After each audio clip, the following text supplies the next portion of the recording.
Good morning. I am delivering my third speech and I have picked up a topic that is pertinent to our day-to-day lives. And my title, as Siddharth has written over there, is Facing Disappointments and Overcoming Them. Yes, that's the display of my title.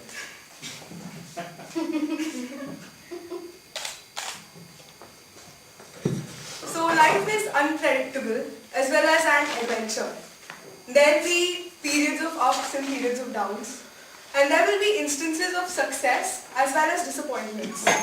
Disappointments can be in the form of whether someone you loved and trusted let you down, whether something in your work or business or in your professional life is not right, or your life itself is not at a point where you want it to be.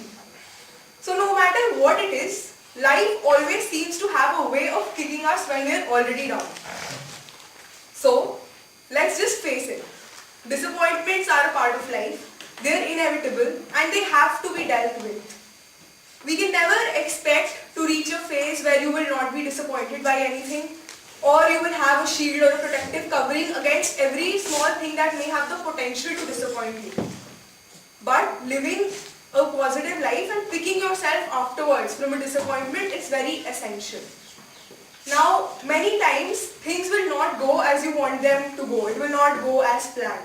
And probably we all have experienced it sometimes or the other in our life. If I was to take my example, when I was in 12th, I did not have good luck with maths. And I had never been a mediocre student in my life. But I got 77 in my maths pre-board. I was shattered, shocked, disappointed. And I picked myself up that it's okay, I still have my board exams to come and I'll work hard, a month to go. Now, fortunately or unfortunately, that board exam also did not go well. And again, I was really depressed, I cried, and I had that feeling that these marks are going to decide my career. I will not be able to pick a stream. Since I was a commerce student, I wanted to get into SRCC and do BCom honors. So when my result came, I got a 95%. Which is fair enough marks, but in today's time, it is no good to get you to North Campus, or forget about SRCC for that matter. So I was disappointed, and then that was a time when I thought about getting into preparing for CBS, because it was the only college that holds entrance tests, and board exam marks are not the only criteria. Now when I look back, I feel, had it not been for those disappointments, those moments in life, if I had got good enough marks, I probably would be in SRCC. I would not be in CBS, I would not experience that wonderful place, I would not meet Siddharth, and I would obviously not be standing here. So, when things don't go your way, you have to learn to believe that the universe has your back. And no matter how bleak your situation may look at that moment, you have to learn to believe, you have to actually hope that bigger and better things will come your way. And when we start thinking like this, we actually create those bigger and better things. You start working hard, and maybe it's the law of attraction, a self-fulfilling prophecy, or maybe a shift in perspective. But you actually look at the positive things, and in all areas of life, your mindset matters. Another thing, when I was in school, my English teacher used to say that when man makes plans, God laughs. And she used to always emphasize and re-emphasize on this saying.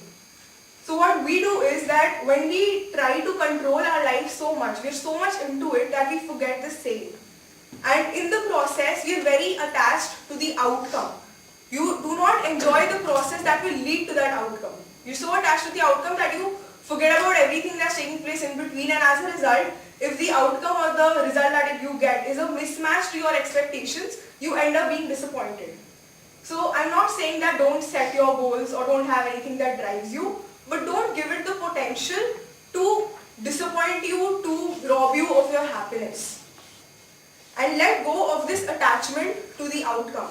So you have to learn to see the positive thing that is there in failure.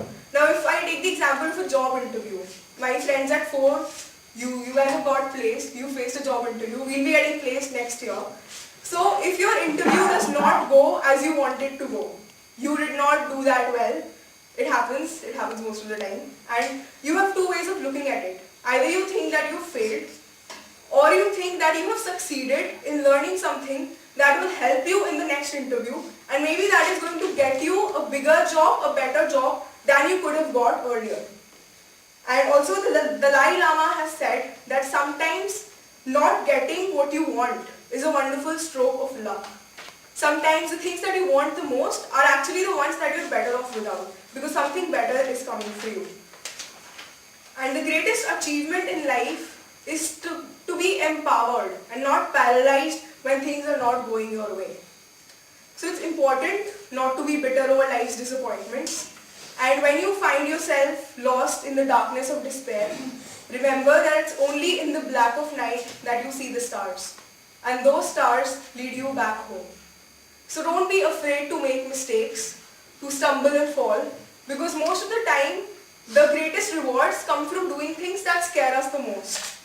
You never know what you can get. You might get everything that you wanted. You may get more than you could ever have imagined.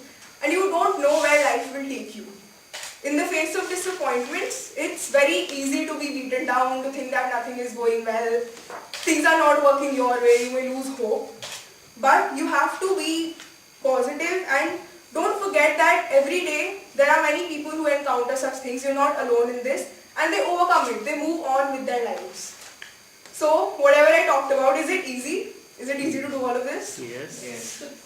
Well, I would say not always. It's easy to stand here and talk about it, tell you that you have a very positive outlook, do these things, believe in yourself. But it's not very easy to do it always. But is it essential? Yes. Absolutely essential. Truly essential. And it's not always about how things are. It's about how you look at them. Seeing a glass half full or half empty. And how you look at them is totally up to you. So that's it.